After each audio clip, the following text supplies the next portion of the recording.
الحمد لله المتفرد بالعز والجلال، جل عن كل مثل ومثال، وتعالى عن حكم الفكر والخيال. أحمده سبحانه على كل حال، وأصلي وأسلم على خاتم أنبيائه محمد صلى الله عليه وسلم، خير من نطق وقال، وعلى جميع أصحابه والآل، صلاة يدوم نفعها في الدنيا ويوم المآل. أمرنا الله تعالى جميعا بتقواه فقال: ولقد وصينا الذين أوتوا الكتاب من قبلكم وإياكم أن اتقوا الله. وأمرنا الله تعالى بالقرب منه والاستعداد للقائه فقال: واتقوا يوما ترجعون فيه إلى الله ثم توفى كل نفس ما كسبت وهم لا يظلمون. فاللهم اجعل ذكر الآخرة لقلوبنا ملازما، ووفقنا للتوبة توفيقا جازما، واقبل صالحنا واغفر لمن كان آثما. وبعد، تحدثنا في الأسبوع الماضي عن علامات واضحة إن صدقت على أحد دل ذلك على أن نار الغضب قد استفزته حتى قويت فيه قرابة الشيطان، حيث قال: خلقتني من نار وخلقته من طين. صار بينه وبين الشيطان قرابة لاشتراك النار في الحالتين، فيصير كاللعبة في يد الشيطان، مع أن شأن الطين السكون والوقار، وشأن النار التلظي والاستعار. اليوم نتحدث تأسيساً على الخطبة الماضية عن طرق علاج الغضب. والإمام الغزالي أبو حامد رحمه الله تعالى يفرق بين نوعين وبين طريقين. الطريق الأول علاج الغضب قبل هيجانه، أو ما يمكن أن نسميه بالوقاية من الغضب، كيف تقي نفسك من الغضب. والأمر الثاني علاج الغضب إذا هاج، أو يمكن أن نقول الأساليب التي نتخذها لإدارة الغضب حتى لا يتحكم فينا ونضطر وندفع دفعا إلى طاعة الغضب. وبسبب هذا التقسيم سنقتصر فقط على النوع الأول، والخطبة التالية ستكون عن النوع الثاني، حتى يكون في طرح المادة فائدة دون أن يكون كلاما عاما مختزلا. طيب، السؤال الآن: كيف أعالج الغضب الآن قبل أن يهيجه سبب ما؟ هذه الأمور التي سنذكرها أمور أربع. هذه الأمور الأربع تتعلق بنظرتك عن الغضب ونظرتك في الحياة. أول طريق لعلاج الغضب قبل هبوبه وثورانه أن تعلم يقينا أن القوي حقا هو الذي يملك نفسه عند الغضب، تصديقا لقول النبي صلى الله عليه وسلم كما روى الشيخان عن أبي هريرة: ليس الشديد بالصرعة. الصرعة هو الذي يصرع الناس كثيرا، بيغلبهم في المصارعة يعني. ليس هذا هو القوي. لو سألت إنسانا ما هي مواصفات الإنسان القوي، هيقول لك هو بيأخذ حقه فورا، ولا يستطيع أحد أن يدوس له على حق. النبي صلى الله عليه وسلم يعرف لنا الغضب تعريفا جديدا، فيقول: ليس الشديد بالصرعة، إنما الشديد الذي يملك نفسه عند الغضب. ما علاقة هذا بعلاج الغضب؟ الإمام الغزالي رحمه الله تعالى يقول: من أشد البواعث على الغضب عند أكثر الجهال تسميتهم الغضب شجاعة ورجولية، ويؤكدون ذلك بقصص عن كبرائهم في الأنفة والانتقام. والنفوس تميل إلى التشبه، فيتشبه الناس بهؤلاء الأكابر عندهم غباوة وجهلا، لأنه وهذا شائع جدا في الأفلام التي يشاهدها أولادك، التي تحتوي على مشاهد عنفوانية شديدة، هذه تعلمه الاندفاع والغضب الذي قد يؤدي إلى جرائم لا قدر الله.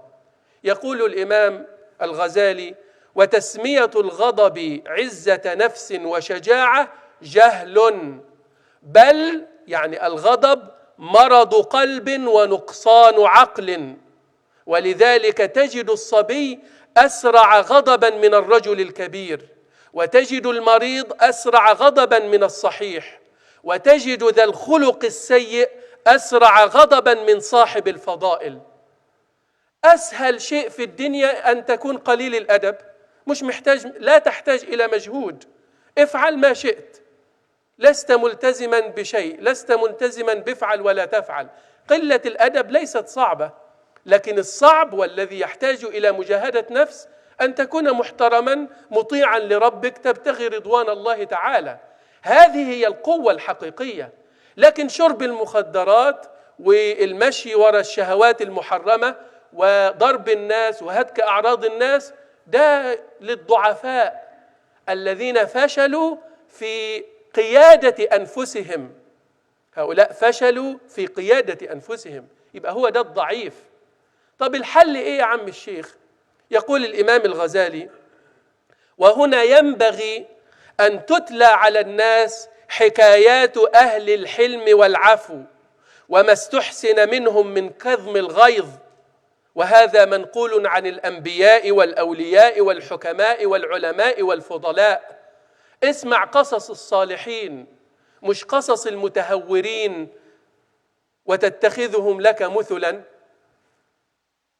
قال رجل لبعض الحكماء من هذه القصص: والله لأسبنك سبا يدخل معك في قبرك. فقال له: معك يدخل لا معي. بس والموضوع خلص. مين القوي هنا؟ الحكيم ولا الرجل قليل الأدب هذا؟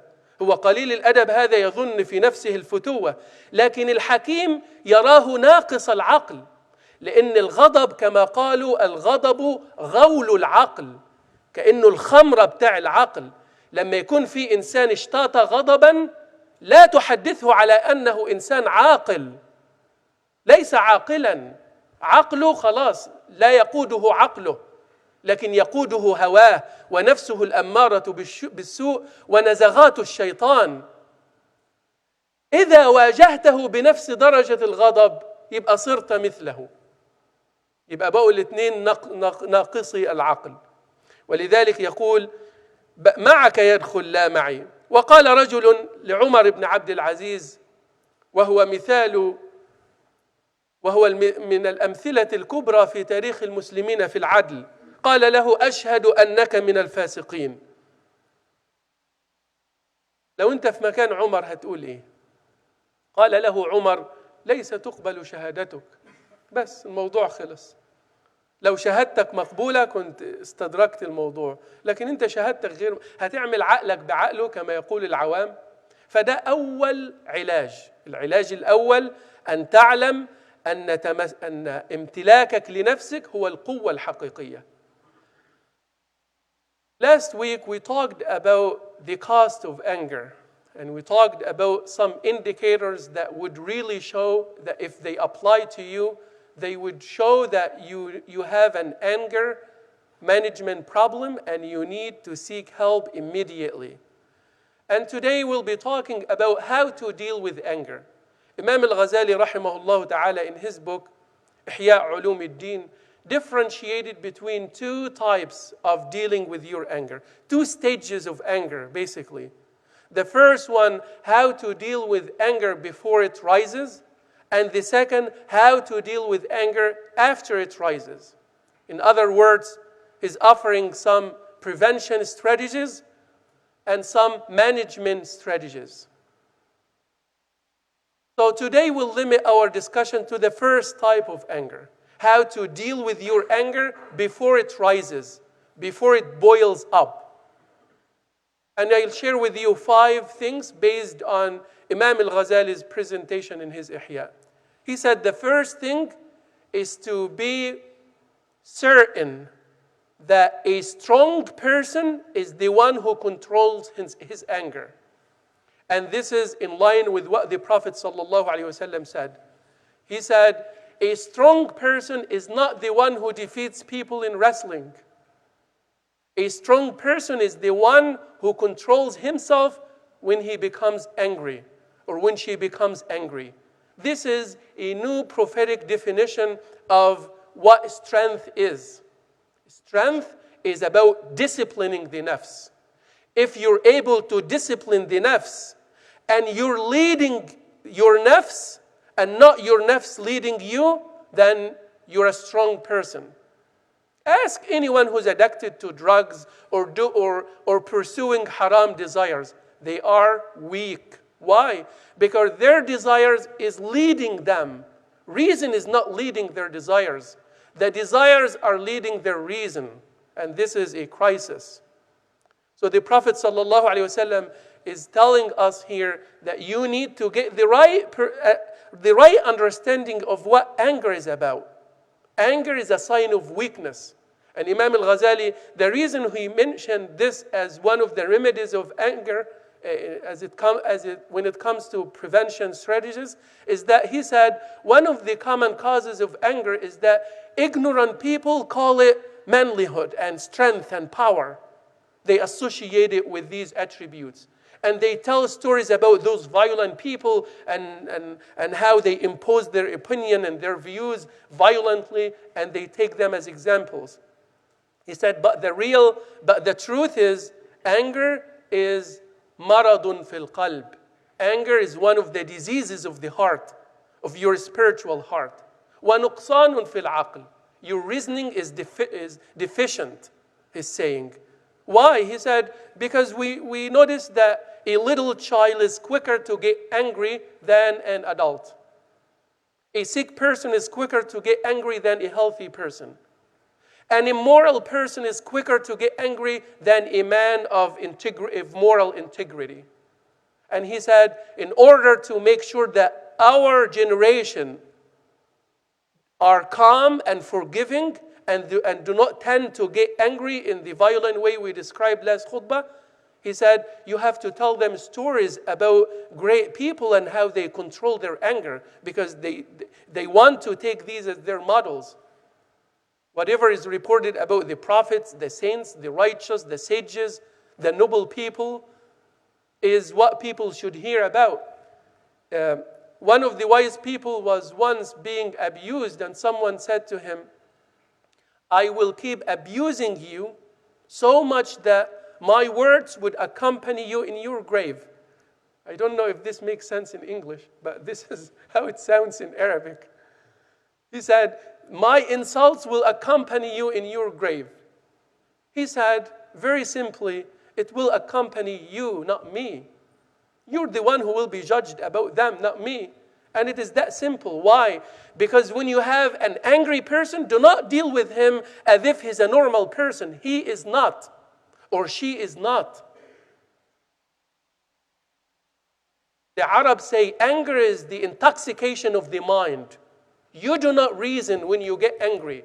Do not deal with that person as if he's normal, as if he's a reasonable person.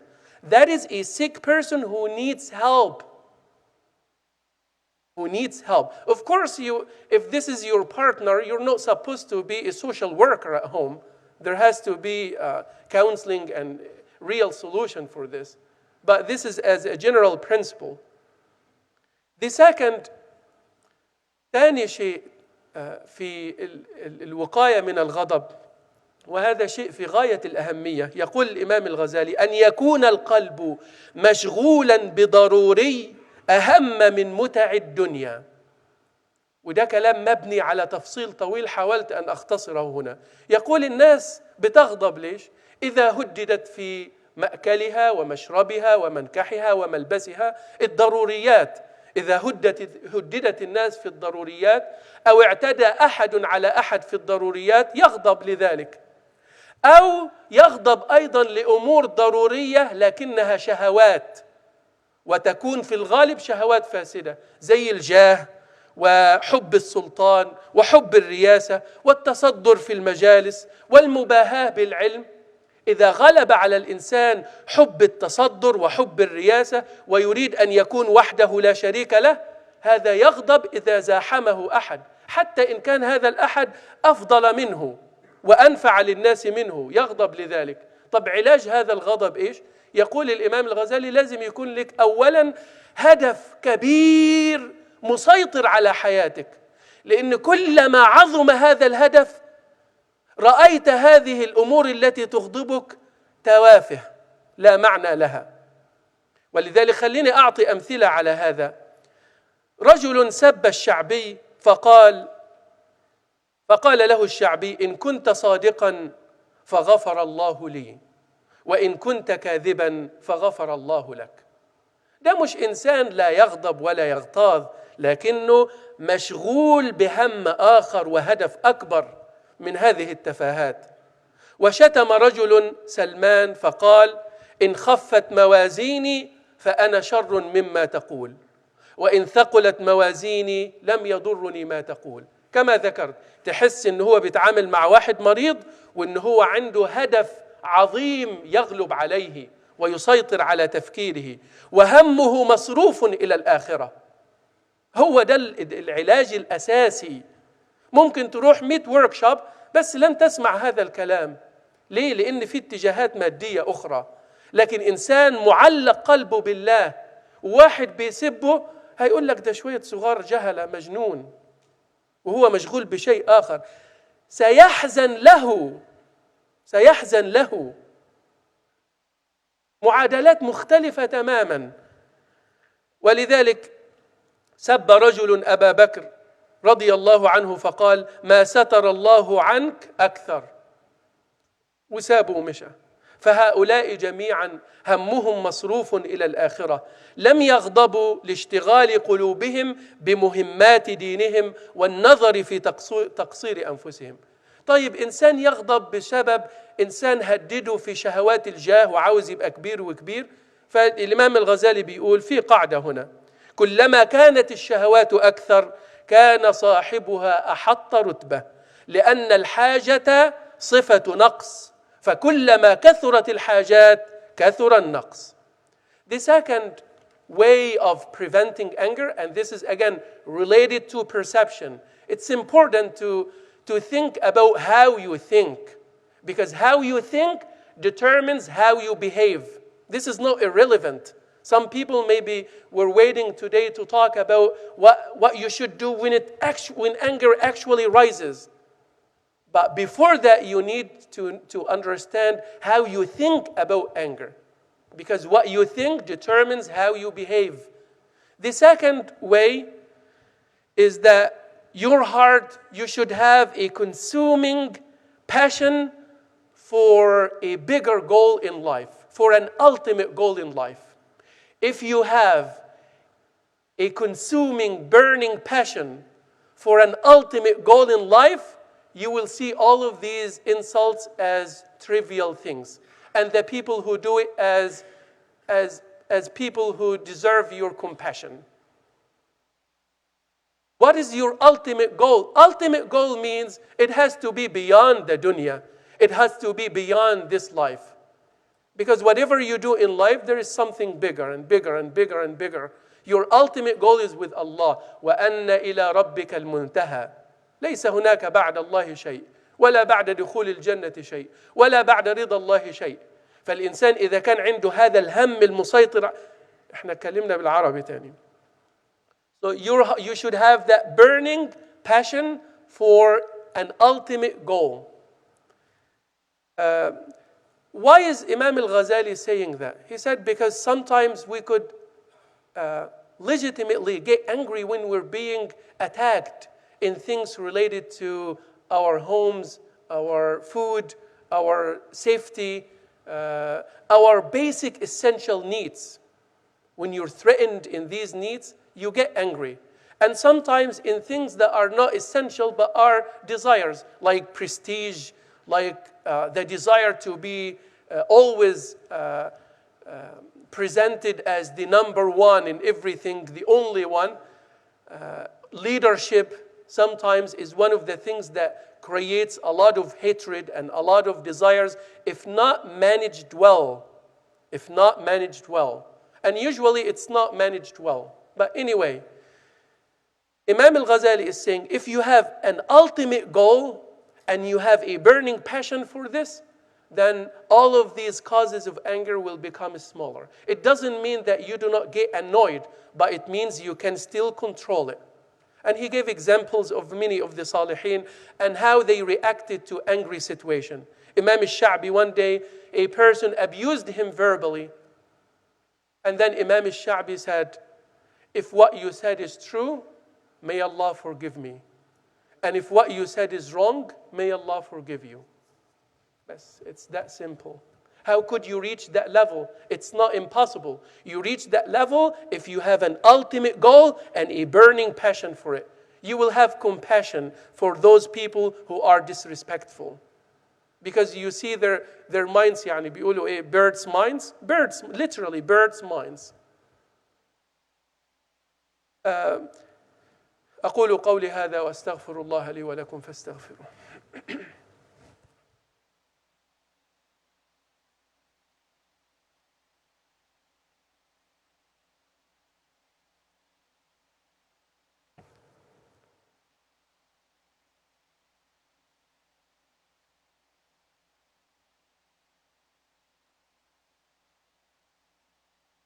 الحمد لله وكفى والصلاة والسلام على عباده الذين اصطفى وبعد.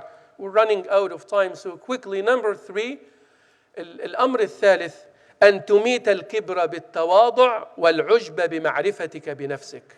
من أكبر الأسباب، يقول الإمام الغزالي، من أكبر الأسباب التي تؤدي إلى الغضب الكبر. إزاي يفعل هذا بي؟ يطلع مين؟ مش عارف عشيرتي، مش عارف أنا ابن مين.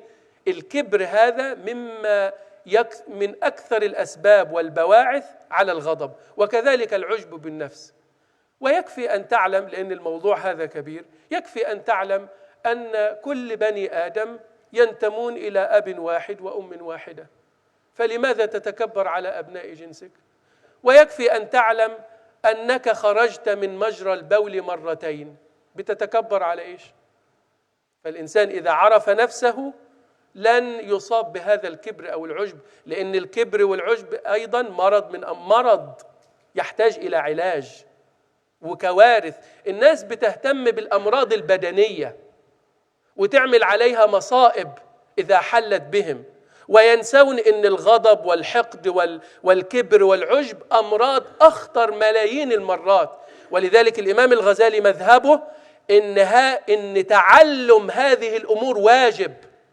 تعلم أمور معالجة النفس واجب، لأن إذا كان التداوي واجب من أجل الأمراض البدنية، فما بالك بالتداوي من أجل الأمراض النفسانية التي تؤدي إلى القتل وهدم الديار وهدم المجتمعات. وكلامه صحيح 100%، ولولا شهوات الناس لقبلوا هذا الكلام، لكن الناس لا تحب أن يواجههم أحد بعيوب أنفسهم، ولذلك بيقول لك فيها قولان، خليك فيها قولان.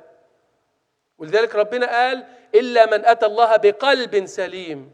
يبقى لازم تعرف إيه هو القلب السليم، وما هي الأمور التي تعوقك دون تحصيل القلب السليم، وإلا يبقى أنت مضيع وقتك وبتضحك على نفسك. The third prevention strategy that Imam al-Ghazali is saying, and it is all conceptual, is that you have to defeat your anger, your arrogance, by demonstrating more humility, and defeat your self-pride by knowing who you are. Because one of the root causes of anger is arrogance and self-pride. And this is beyond the scope of the khutbah to talk about anger and self-pride. Number 4, because I want to cover the 4. النقطة الرابعة أن تجاهد نفسك وتتكلف الحلم والاحتمال مدة حتى يصير الحلم والاحتمال خلقا راسخا. The fourth strategy is basically to fake it till you make it. Pretend to be calm and forgiving until you make it. until it becomes a second nature to you. Any angry situation is an exercise for you to practice patience and anger management and controlling your anger. And you will have a lot of volunteers who would create these situations for you. What is the key here, just to save time? Get ready and be used to hear things that you do not like. This will save you from a lot of workshops and a lot of books. It's based on experience. Get used to hear things that you do not like.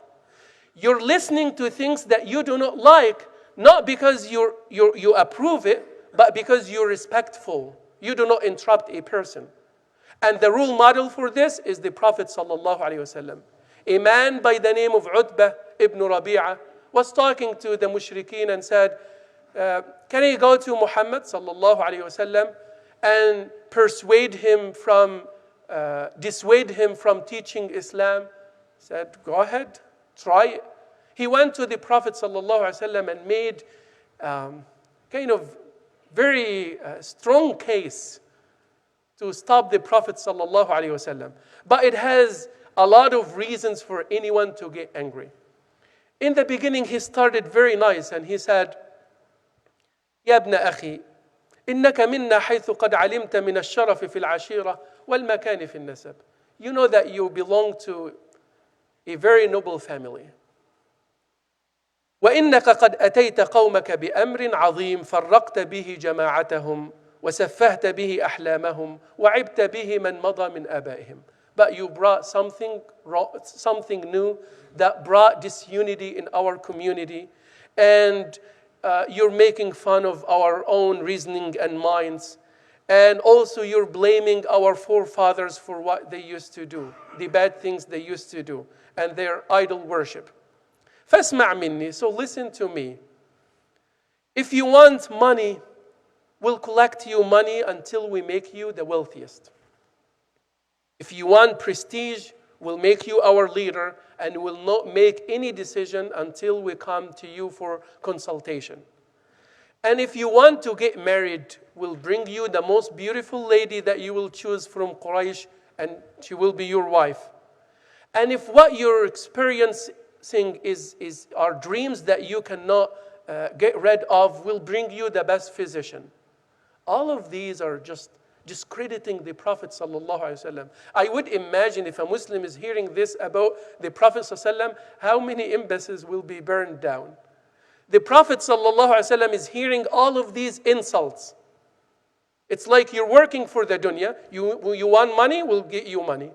You want to be our king, we'll make you our king. Save your time. We got it. You deserve this. We'll make you our king. You have a physical problem, we'll bring you the best physician. You want women, we'll bring you the best you choose of Quraysh. What was the Prophet's immediate reaction? هل فرغت يا أبا الوليد? Are you finished? Bas. Are you finished? Who's the strong in this situation? Are you finished? Do you have more insults to add? And I am ready to listen. So this is what I started in the beginning. If you want to control your anger before it rises, get used to hear things that you do not like. It doesn't mean you approve it. It means you're respectful. If you started talking and the person in front of you is interrupting you, do not continue. That person is not respectful. They need to learn how to talk. There is no conversation. Usually there is no conversation when there is anger. So the Prophet ﷺ said, are you finished? The man said, yes, Ya Rasulullah. Yeah, yes. And the Prophet ﷺ recited the beginning of Surah Fussilat. Maybe 15 years after in the surah, there is an ayah that when you hear it, you make sujood.